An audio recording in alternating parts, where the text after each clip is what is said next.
বলার জন্য আমি এ পর্যন্ত এসেছিলাম। তাহমিলুল কাল্লা, এদিকে তাকান। নবীজি বলেন যে মানুষটা, আমার স্ত্রী আমাকে শোনাচ্ছে, স্বামী আপনি ভয় পাবেন না, কারণ আপনি মানুষের বোঝা বহন করেন।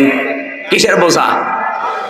কষ্টের বোঝা, ঋণের বোঝা, দুঃখের বোঝা, এগুলো আপনি বহন করেন, হালকা করে দেন, আপনি ভয় পাবেন না।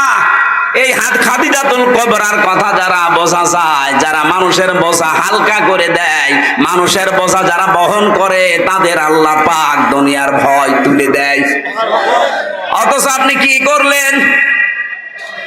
আবু সাইদ সহ ৩৭৩২ জন মানুষ আপনার ইশারায় হোক আর ডাইরেক্ট হোক দুনিয়া থেকে বিদায় নিয়ে চলে গেল। কথা বলেন না কেন?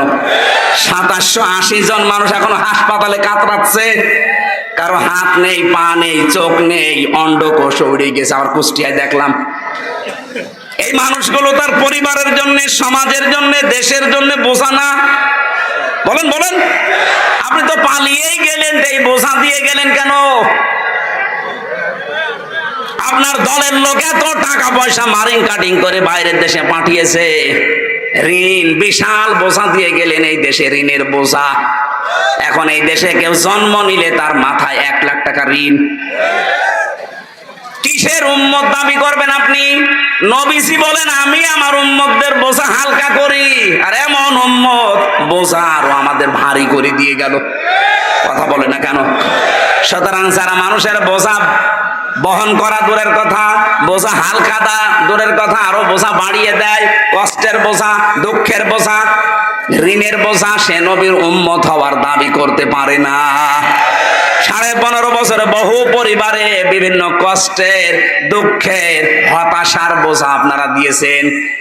যার পরিবারে ১০টা মামলা দিয়েছেন, তার জীবনে যে কি একটা বোঝা আপনি দিয়ে গেলেন, সে ছাড়া আর কেউ বোঝে না। আমি 2টা মামলায় জর্জরিত হয়ে জীবন শেষ করে ফেলেছি।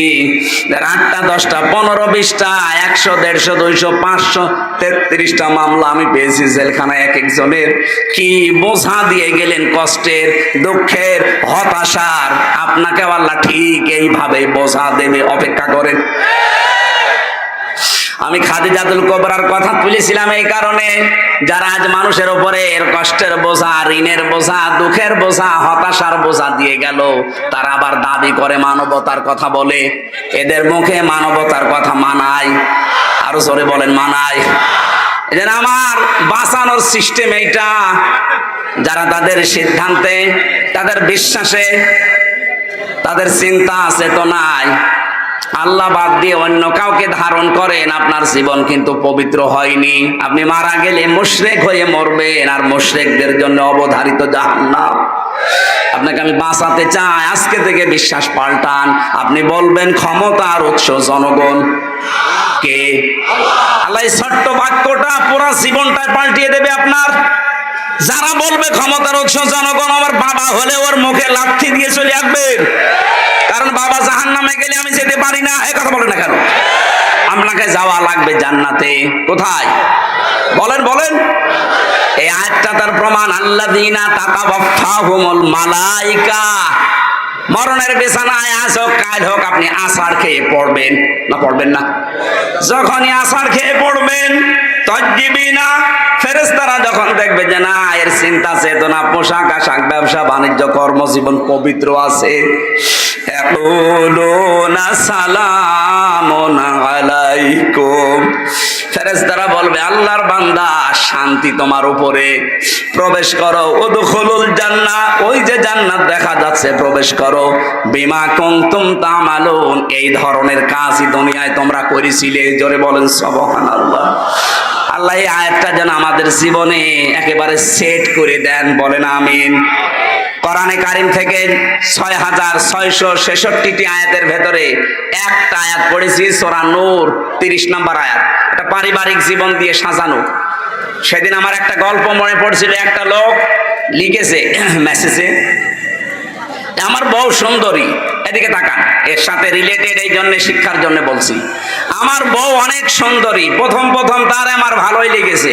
আমি অফিস ছুটি করে তাড়াতাড়ি শেষ করে বাড়িতে আসতাম, সময় দিতাম। কিন্তু একটা সন্তান হওয়ার পর থেকে আমার আর তার ভালো লাগে না। এই সেটাই, এদিকে তাকান। আমার আর ভালো লাগছে না, তার কাছেও যেতে মনে বলে না। অফিস শেষ করে এসেছে, যখন আমাকে চাহিদা দেয় তখন আমি বলি আমি ক্লান্ত, অথচ আমি ক্লান্ত না, আমি সব ঠিক আছে, কিন্তু আমার ভালো লাগে না। না, এরা হঠাৎ করে কি কি হয়েছে কি?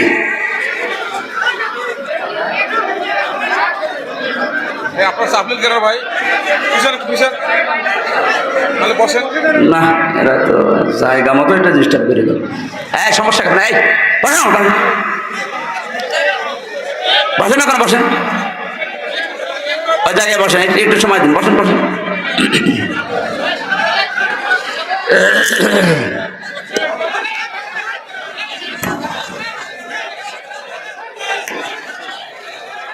সুবহানাল্লাহ আলহামদুলিল্লাহ লা ইলাহা ইল্লাল্লাহ। সুবহানাল্লাহ আলহামদুলিল্লাহ লা ইলাহা ইল্লাল্লাহ। লা ইলাহা ইল্লাল্লাহ মুহাম্মাদুর রাসূলুল্লাহ। উনি আমার এই লিখেছে যে ভাই কি করা যায় দেখেন তো। সব কিছুই আমার ভালো ছিল, হঠাৎ আমার পাল্টিয়ে পাল্টিয়ে এখন মন বলছে পরকীয়া প্রেম করি। আমার মন বলছে আমার এই বউটার কাছে আর সময় আমি না দেই, যেহেতু বাচ্চা হয়ে গেছে আমি এখন ছেড়েও দিতে পারছি না। শুধু আশেপাশে চিন্তা আমার মনের ভেতরে, অনুঙ্গ অর্ধ উলঙ্গ নাচ দেখে দেখে আমি সময় কাটাই। আমি ওনারে কয়েকটা পরামর্শ দিয়েছিলাম। প্রথমটা বললাম এক কাজ করেন, সূরা নূর 30 নাম্বার আয়াতটা একটু ফলো করবেন। যদি কথা দিতে পারেন আপনার এই রোগ আমি ভালো করতে পারবো। আমি উদাহরণ হিসাবে শুধু ওনাকে বলছি না, গাইবান্ধার এই সব মানুষকে উদ্দেশ্য করে বলছি, যাদের আজ নিজের স্ত্রীর প্রতি আকর্ষণ নেই, অন্য মেয়ে লোকের প্রতি পরকীয়া প্রেমের আকর্ষণ বেড়ে যাচ্ছে, উলঙ্গ অর্ধ উলঙ্গ নাচ গান নিয়ে যারা সব সময় ব্যস্ত থাকতে মনে চাচ্ছে, বাইরের মেয়েদের প্রতি যাদের আকর্ষণ বেশি তাদেরকে বলছি। সূরা নূরে আল্লাহ ঘোষণা দিয়েছেন, কুল্লিল মুমিনিনা ইয়াগুদ্দু মিন আবসারিহিম ওয়া ইয়াহফাযু ফুরুজাহুম। জোরে বলেন আল্লাহু আকবার। কুল্লিল মুমিনিনা ইয়াগুদ্দু মিন আবসারিহিম ওয়া ইয়াহফাযু ফুরুজাহুম যালিকা আযকা লাহুম ইন্নাল্লাহা খাবীরুম বিমা ইয়াসনাউন।